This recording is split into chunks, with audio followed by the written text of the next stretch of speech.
मालिक तो मन तोड़ी नाल से, अरे मालिक देता है तो थप्पड़ फाड़ के देता है। हमारे भक्तों नहीं साखी कहता घनी वक्त के अजगर करे ने चाकरी, पंछी करे ने काम, दास मनुका कह गया सबके दाता राम। अजगर चाकरी नहीं करतो, मजूरी नहीं करतो, અને તમારા હોનો ભોનીને કોઈ દાડો મેજી દાંતેડું કે પાવળો હાથમાં લીધો નહીં તો માલિક બધું હાલે છે, કોઈ બાજી નહીં। લાઈટ બિલ ભરવો તો મને ફફા પડતા, અને આખો દાડી આપણે ગમે એટલી મજૂરી કરી પણ જો આપણા ઘરમાં બરકત ના હોય ને તો યાદ રાખજો કે આપણે કેવા પાપની કમાણી છે। આપણા ઘરમાં કોઈ ખોટો રૂપિયો આવી ગયો છે, કોઈ લોહીનો રૂપિયો આવી ગયો હોય, કોઈ પાપની કમાણી આવી ગઈ, કોઈ બેન દીકરીનો પૈસો લઈ લીધો હોય અને એ આપણા મોઢેથી જો અંદર જતો રહ્યો હોય તો જ આપણામાં કફૂટી આવે, ને કે કોઈ દિવસ આપણા લોહીમાં આ લોહી કોઈ જેવું તેવું લોહી થઈ બેઠું આ ક્ષત્રિયોનું લોહી છે। જ્યારે જ્યારે આ દેશને આ સંસ્કૃતિને આ ભગવા ભેખને પર જ્યારે ભીડી પડી ને ત્યારે આ ક્ષત્રિયોએ માથા ઉતારી અને ધર્મ માટે આપ્યા, પોતાના દીકરા માટે નહીં, પોતાની જમીનો માટે નહીં, પોતાની પત્ની બચાવવા માટે નહીં, પણ જ્યારે ગાય કપાતી હોય, આ ભેખનું અપમાન થતું હોય, ધર્મની હાનિ થતી હોય, કોઈની બહેન દીકરીની ઇજ્જત લૂંટાતી હોય ત્યારે ક્ષત્રિય કોઈ દાડો પાછું વળી અને એને લમણો કર્યો। વછરાજ જોઈ દો, ગાયો માટે એને એક લગનના 4 ફેરા હજુ પૂરા નતા થયા અને છેડો ફાડી કાપી અને નીકળી ગયો છે। એના લોહીમાં કેટલું ખુમારી છે, એના લોહીમાં કેટલી તાકાત છે એ તો વિચારો।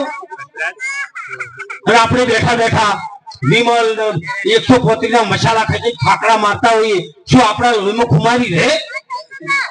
લોહી તમારું ખુમારી વાળું બનાવવું હોય ને તો પેલી માં મજબૂત જોઈએ, માં।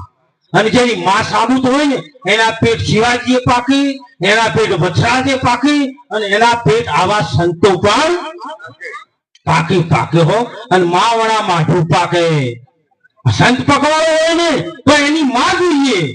રામને હોય જાબુ છે, આજે રામને આ ભૂમિ ઉપર આવવું છે, કૃષ્ણને આજે પણ અહીંયા આવવું છે, રામચંદ્ર ભગવાનને આજે આવવું છે, રમાપીરને આજે આવવું છે, પણ માં ચોથી આપી સી પણ બધા ઠેલે વાળા હશો નહીં તમે। હા, અમે નીકળે અમને પૂછ્યું બાપુ એન્જોય બીજું કરો છો? એટલે તારા બાપ એન્જોય કરવા અમે આ ભગવાન પહેર્યા છે? અમન મારા બેટા, હું દિશાની અંદર જઈ બેઠો, રાત્રે 9 વાગે સત્સંગ ગોઠવેલો, બિયર લાઈન મારા હોમે મિલે નાસ્તો, મને કે બાપુ એન્જોય કરશો? તું શેઠું રાખ, એના અડું એ મોયલો હું। હવે જો બાપુ બગાડતા હોય તમને તો શું નહીં બગાડવા આવતા હોય? એક બાપુ અને જો લુગડા પહેર્યા છે કોઈ લોકો અમને બગાડતા હોય, બાપુ આ તો નશો ના ચડે, માફી લ્યો તમે, સારું રે, બોલવામાં ઠીક રહે, બોલવામાં ઠીક નહીં, ભૂકા કાઢી નો ખા અમારા। આજે બોલી રહ્યા છે ને એ અમારી વાણી જતી રહે, સરસ્વતી ના રહે। જે દારૂ પીને ગાય છે, દારૂ પીને બોલે છે, દારૂ પીને જે બકરા કરે છે ને એની સરસ્વતી કોઈ દિવસ એની જોડે રહેતી। વાહ વાહ, સારું લગાડવા નથી કે આજ મારો જેવો જોવે એવો સમાજ અમને મળ્યો, તમારું અનાજ અમારા પેટમાં ગયું છે, અને જો અમે હાથું નહીં બોલીએ ને તો પેલો માફ કરે। જ્યારે જ્યારે થાળીમાં જોઈ આવો, દેવ દરબારમાં જોઈ આવો, કોઈ પણ 1000 વીઘા જમીઓ આપી છે ને એ ક્ષત્રિયોની આપેલી છે, બીજા કોઈની આપેલી નથી, એમનું દાન કરેલું છે, હજારો વીઘા જમીન, અને એના રજવાડા કહેવાય।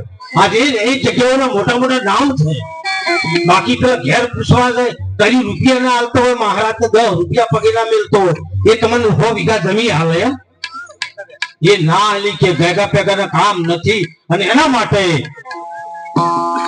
તમારો શાંત પણ કે છે, કેવું કે છે,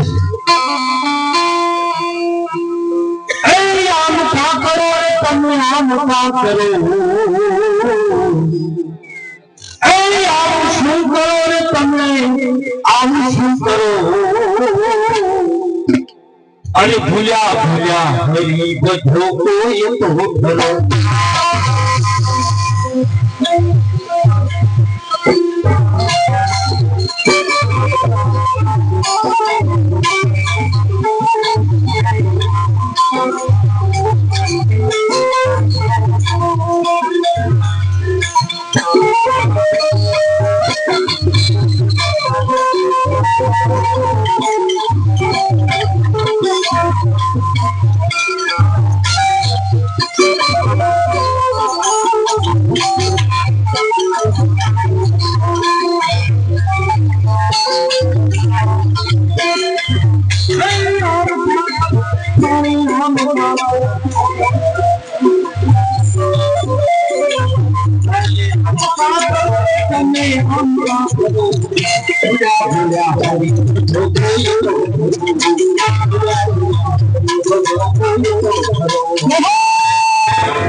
આપણા ઠાકોર ક્ષત્રિય સમાજ દરબાર સમાજમાં એક તમારા બાળકોને બેનો દીકરીઓ ઓફળજો ફોન ખોલી પૈસા નહીં આલો ચાલશે ઓફળજો તમારા બાળકોને શિક્ષણ આપજો શિક્ષણની જરૂર છે એક એક બેન દીકરી નાની હોય મોટી હોય અને મારી માં છે મારી બેન છે પણ તમારા બાળકોને શિક્ષણ વગર રાખ